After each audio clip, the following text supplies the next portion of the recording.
మీ మోకాల నొప్పులకు ఎటువంటి సర్జరీ లేకుండా ఎపియాన్ పెయిన్ క్లినిక్ అందిస్తున్న అత్యాధునిక చికిత్స. నమస్తే.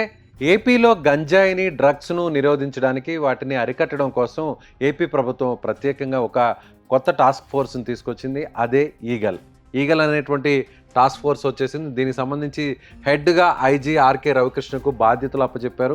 అదేవిధంగా అమరావతిలో రాష్ట్ర స్థాయి నార్కోటిక్ పోలీస్ స్టేషన్ ఏర్పాటు చేయబోతున్నారు. 5 చోట్ల దీనికి సంబంధించి కేసులను విచారించడం కోసం ప్రత్యేకంగా కోర్టులు కూడా ఏర్పాటు చేయబోతున్నారు. టోల్ ఫ్రీ నెంబర్గా 1972ను కూడా ఏర్పాటు చేశారు.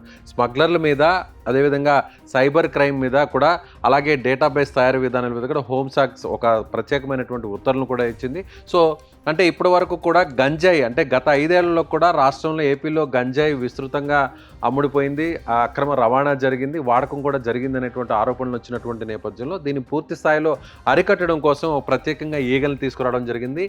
ఈగల్ అంటే elite anti narcotics group for law enforcements, అంటే ఈగల్ అనేటువంటి ఈ అర్థం వచ్చే విధంగా కూడా ఈ టాస్క్ ఫోర్స్ను ఏర్పాటు చేసింది. మొత్తం 459 మంది సిబ్బంది ఇందులో పనిచేయబోతున్నారు.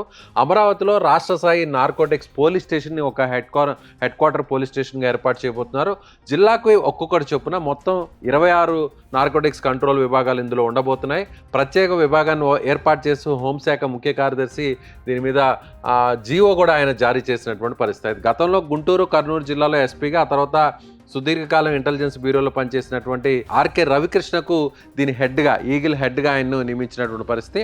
అమరావతిలో 2, అదేవిధంగా ఏఓబిలోని విశాఖపట్నం, పాడేరు కేంద్రాలుగా మొత్తం కలిపి 4 రాష్ట్ర స్థాయి టాస్క్ ఫోర్స్ బృందాలుగా ఇందులో ఉంటాయి. అమరావతిలో 2 ఉంటాయి, అదేవిధంగా విశాఖపట్నం, పాడేరు కేంద్రాలుగా మరో 2 ఉంటాయి. మొత్తం 4 టాస్క్ ఫోర్స్ బృందాలు, టీమ్స్ ఇందులో ఏర్పాటు చేయబోతున్నారు.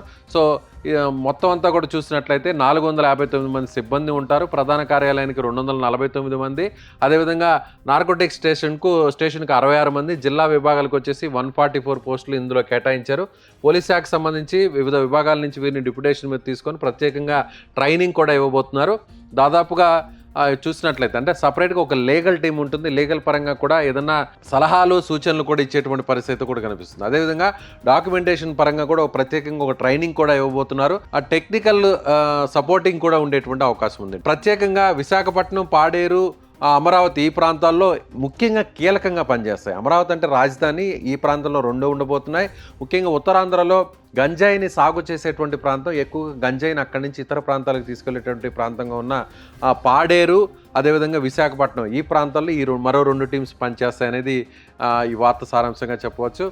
ముఖ్యంగా టెక్నికల్ టీం ద్వారా, టెక్నికల్ ఎక్స్పర్ట్స్ ద్వారా ఎవరైనా ఆర్థికంగా సోషల్ మీడియా ద్వారా కావచ్చు, వేరే ఇతర ట్రాన్సాక్షన్స్ చేస్తున్నా, లేదంటే అక్రమంగా వీటిని అమ్మకాలు జరిపేటువంటి ప్రయత్నం ఏదైనా చేస్తున్నా కూడా అన్ని రకాలుగా కూడా డ్రగ్స్ మీద, గంజాయి మీద ముఖ్యంగా పూర్తి స్థాయిలో ఉక్కు పాదం మోపేటువంటి పరిస్థితి ప్రస్తుతం ఏపీలో కనిపిస్తుంది. అందులో భాగంగానే ఈగల్కు ఒక ప్రత్యేకమైనటువంటి టీంని ఏర్పాటు చేస్తున్నారు. దీనికి టెక్నికల్ సపోర్ట్ చేస్తున్నారు. పెద్ద ఎత్తున కూడా స్టాఫ్ని ఏర్పాటు చేస్తున్నారు. కోర్టు విచారణ కోసం కోర్టులను కూడా ప్రత్యేకంగా ఏర్పాటు చేసేటువంటి పరిస్థితి కనిపిస్తుంది.